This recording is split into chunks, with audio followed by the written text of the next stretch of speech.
Imagina caminar por tu ciudad al anochecer, pero saber que cada esquina es una ruleta rusa, donde el silencio no es paz sino el preludio del caos.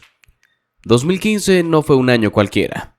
Fue el año en que El Salvador se convirtió en territorio de nadie. Las estadísticas de 2015 son difíciles de digerir. 6.600 asesinatos en un solo año. Una tasa de homicidios que superó los 100 por cada 100.000 habitantes. Para ponerlo en perspectiva, era como si cada día desapareciera un autobús lleno de personas. 1 de cada 1.000 salvadoreños perdió la vida violentamente. Hubo jornadas con más de 50 muertes. Acompáñanos a ver cómo este momento tan horrible formó parte de los cimientos para que El Salvador y Bukele pudiera luchar contra las pandillas. Conoce cómo Bukele bajó estas cifras de homicidios. Antes de empezar, recuerda suscribirte a este canal, darle like y activar la campanita de notificaciones. Sin más que decir, iniciemos con este video. Todo comenzó años atrás, con una decisión polémica: la tregua entre el gobierno y las pandillas en 2012. Bajo el mandato de Mauricio Funes, los homicidios cayeron de 12 a 5 diarios, pero aquel pacto fraguado en secreto tenía grietas. En 2014, el presidente Salvador Sánchez Serén rompió el acuerdo. Las pandillas respondieron como habían advertido, con una ola de terror que convirtió al país en una zona de guerra. La respuesta del Estado fue contundente: operativos militares, allanamientos masivos y una guerra frontal contra el crimen. Pero la línea entre justicia y barbarie se difuminó. La Policía Nacional Civil y el Ejército, aunque heroicos para algunos, fueron acusados de ejecuciones extrajudiciales y desapariciones. Las instituciones, ya debilitadas por la corrupción y la desconfianza, se tambalearon. Era una batalla donde nadie salía limpio. El costo humano fue devastador. Familias rotas, comunidades enteras en duelo y una generación marcada por el trauma. 2015 no fue solo un año de cifras récord. Fue el reflejo de un sistema colapsado, de políticas fallidas y de una sociedad que clamaba por un cambio a gritos. Las calles, antes llenas de vida, se volvieron escenarios de silencios incómodos y miradas de sospecha. Deficiencia del gobierno. Tras romper la tregua en 2014, el gobierno de Salvador Sánchez Serén prometió mano dura, pero la realidad fue un caos sin rumbo. Sin atacar las raíces del problema como la pobreza, exclusión, falta de oportunidades. Su estrategia fue un disparo al vacío. Las pandillas, lejos de retroceder, fortalecieron su dominio. 6.600 asesinatos en un año. Una tasa de homicidios que superó los 100 por cada 100.000 habitantes. Eran cifras que no solo reflejaban la violencia, sino un Estado derrotado.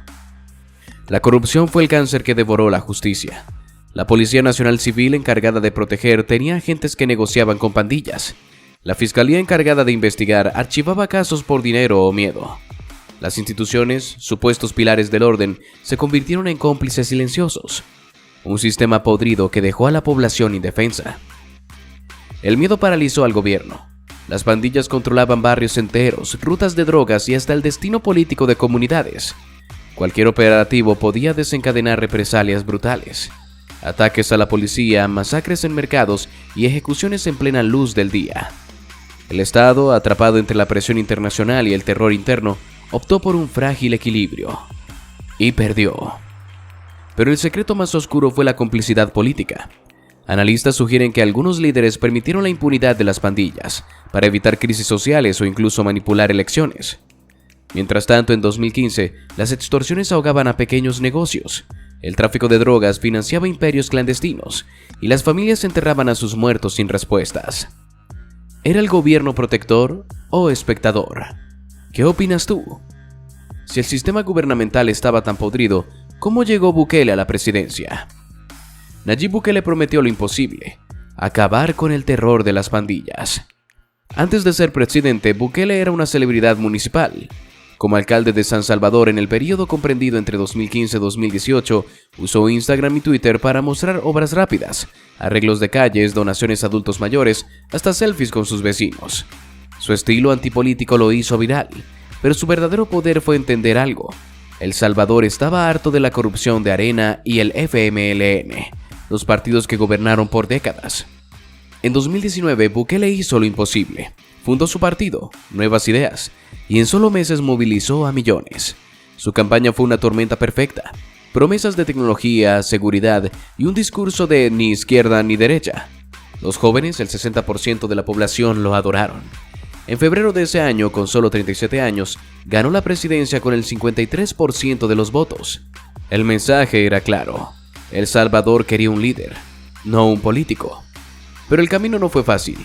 En 2020, Bukele chocó con la vieja guardia. Ingresó al Congreso con soldados para presionar la aprobación de un préstamo para seguridad. El mundo lo tachó de autoritario, pero en casa, su popularidad se disparó. Es el único que hace algo, decían sus seguidores. Mientras las pandillas mataban, él usaba TikTok para burlarse de sus críticos y ganar la batalla cultural. Tras el pico de violencia en marzo de 2022, Bukele mostró su lado más duro: 70.000 detenidos, militares en las calles y una megacárcel construida en tiempo récord. Las pandillas acorraladas vieron cómo su reinado se desmoronaba. Pero el costo fue alto: informes de torturas, inocentes tras las rejas y silencio estatal. Para muchos era el precio de la paz. Para otros, el inicio de una dictadura 2.0. Hoy El Salvador vive una dualidad. Por un lado, el milagro de la seguridad. Turistas en playas que antes eran zonas rojas, inversiones extranjeras y una economía en crecimiento. Por otro, las sombras. Madres que buscan a hijos desaparecidos en redadas, presos sin juicio y un sistema judicial cuestionable. Bukele lo resume en una frase: prefiero que me critiquen por hacer algo que por no hacer nada. Bukele no solo cambió la seguridad, redefinió el poder en Latinoamérica. Con un ejército de seguidores leales y una oposición fragmentada, su influencia crece. ¿Es el modelo del futuro o un espejismo peligroso? La respuesta podría definir no solo a El Salvador, sino a toda una región sedienta de líderes fuertes. El mayor legado que Bukele ha dejado en El Salvador. En 2022, Bukele hizo una promesa de hierro: construiré la cárcel más grande de América, y lo cumplió. 40.000 reclusos, celdas del tamaño de un ataúd, muros de 10 metros y alambre de púas. Un diseño inspirado en supervivencia extrema. ¿Por qué? Para que las pandillas olviden incluso la luz del sol. ¿Crees que un lugar así puede reformar a un criminal? Dentro de estas celdas, el tiempo se detiene. Sin ventanas, sin colchones, solo un hueco en el suelo para necesidades básicas. Los reclusos visten uniforme naranja, cabezas rapadas y comen raciones mínimas. El régimen es militar: despertar a las 5 a.m., formación en silencio, trabajo forzado. Un sistema diseñado para romper identidades, no para rehabilitar. Las pandillas que alguna vez controlaron cárceles con lujos y celulares, ahora viven en un limbo de hormigón. No hay comunicación con el exterior ni entre ellos. Las estructuras jerárquicas como la MS-13 y Barrio 18 se desintegran en silencio. Pero hay un precio. Según testimonios anónimos, castigos colectivos, golpes y humillaciones son parte del día a día. La tasa de homicidios cayó de más de 100 a menos de 100 por cada 100.000 habitantes. Pero organizaciones como Amnistía Internacional revelan otra identidad. 4.000 detenidos inocentes, según sus informes, y familias que buscan a desaparecidos en redadas masivas. ¿Es el SECOT un éxito de seguridad o un fracaso ético? Comparte tu opinión en los comentarios. Por supuesto, no todo puede ser perfecto. Mientras algunos barrios celebran el fin de las extorsiones, otras historias emergen. Madres que claman por hijos detenidos sin pruebas, esposas que muestran fotos de hombre que solo estaban en el lugar equivocado. El SECOT divide el país. Para algunos es la redención, para otros una cicatriz que no cierra. Esta megacárcel no es solo un edificio, es un símbolo, un mensaje de Bukele al mundo. El Salvador ya no negocia. Pero mientras las pandillas se debilitan, surgen preguntas incómodas. ¿Qué pasará cuando las celdas se llenen? ¿Y si el miedo regresa? El SECOT es quizás el capítulo más oscuro de una guerra que aún no termina. El SECOT ha redefinido la seguridad en El Salvador, pero su legado está escrito en sombras. Entre el alivio de calles tranquilas y el lamento de inocentes tras las rejas, una pregunta persiste: ¿cuánto dolor puede soportar un país para sentirse seguro?